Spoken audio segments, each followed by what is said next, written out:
Your Special Gift, written by Max Lucado and illustrated by David Wenzel, published by Crossway. Punchinello stepped out of his little house, looked at the bright orange sunrise, listened to the singing birds, and smiled. "What a great day, Eli," he shouted to his maker. Eli looked up and waved. His house sat on the highest hill, but not so high that he couldn't hear and see the wooden people he had made, the Wemmicks. "Consider it a gift, my friend," he replied, and entered his workshop. Punchinello noticed a bright red package in his mailbox. "My, what is this? Someone brought me a present."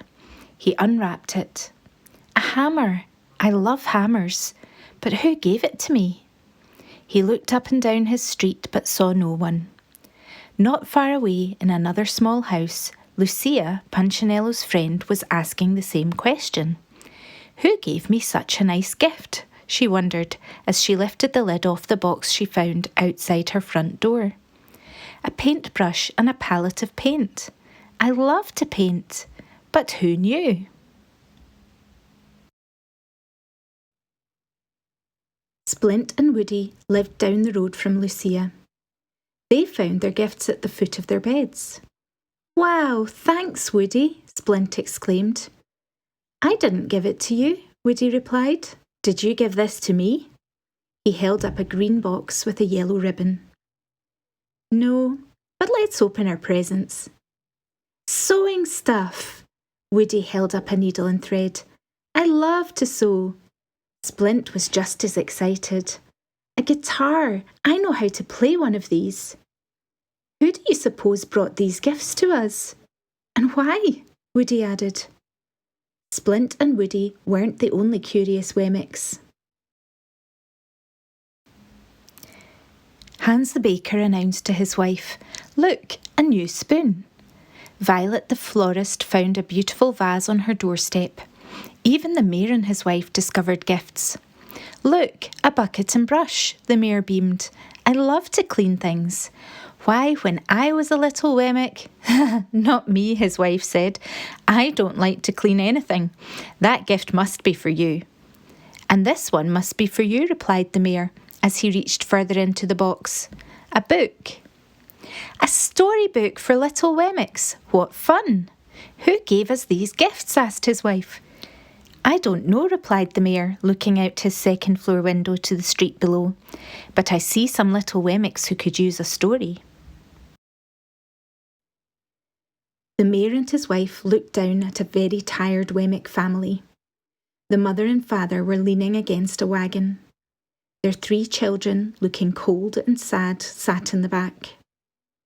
By the time the mayor and his wife reached the street, other Wemmicks were already with the family.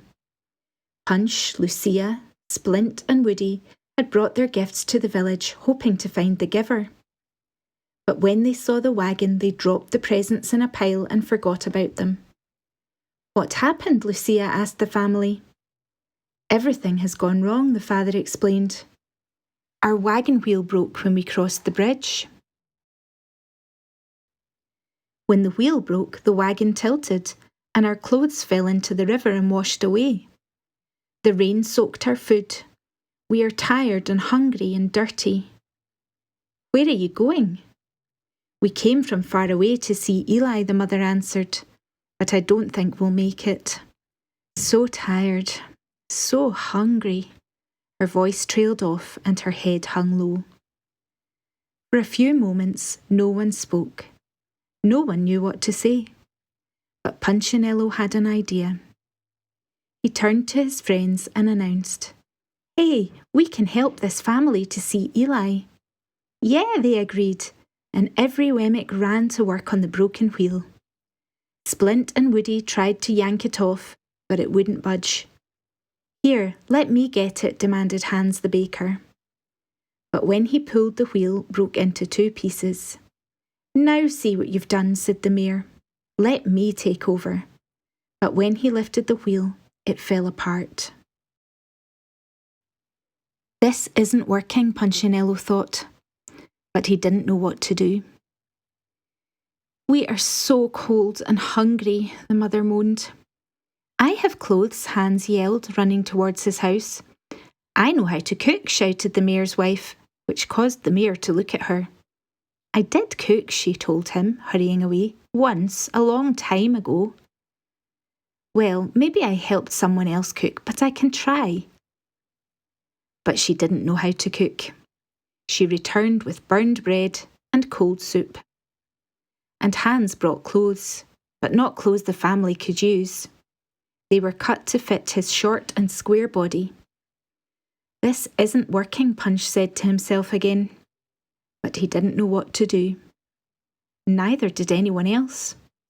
The family still shivered, and their tummies still growled. What's worse, the Wemmicks began to argue with each other. Your food's not fit to eat, Splint told the mayor's wife. And your wheel is no good for rolling, she replied. When Lucia chuckled, Splint yelled at her, And you haven't helped at all. Well, I don't know what to do. None of us do, said Punchinello. That's our problem. He flopped down on a box and plopped his chin in his hands. Something isn't right. Everyone grew quiet. You bet it's not right, agreed Lucia. But what do we do? Punch lifted his head and smiled. I know. Let's go ask Eli. Everyone liked that idea. So together they walked up the hill to Eli's workshop. Punchinello knocked on the big wooden door. Eli opened it wearing his apron and warm smile. Hello, friends. He sat down on the bench. How can I help you? They told him about the family of travellers. As they described the broken wheel, Eli nodded. I know. When they told their maker about the lost clothing and ruined food, he nodded again. I know. They're coming to see you, Eli, Lucia added. I know, he smiled. You know, she asked. You knew about the wheel and the food and the clothing? I did. You knew they were coming to see you? He nodded again. Lucia looked at Punch. Punch looked at the others. They all looked at Eli and asked, Then why didn't you help them? I did. The Wemmicks were puzzled. You did? How did you help them? I sent you. Us? You. I led them through the village so you could help them. For a moment, no one spoke.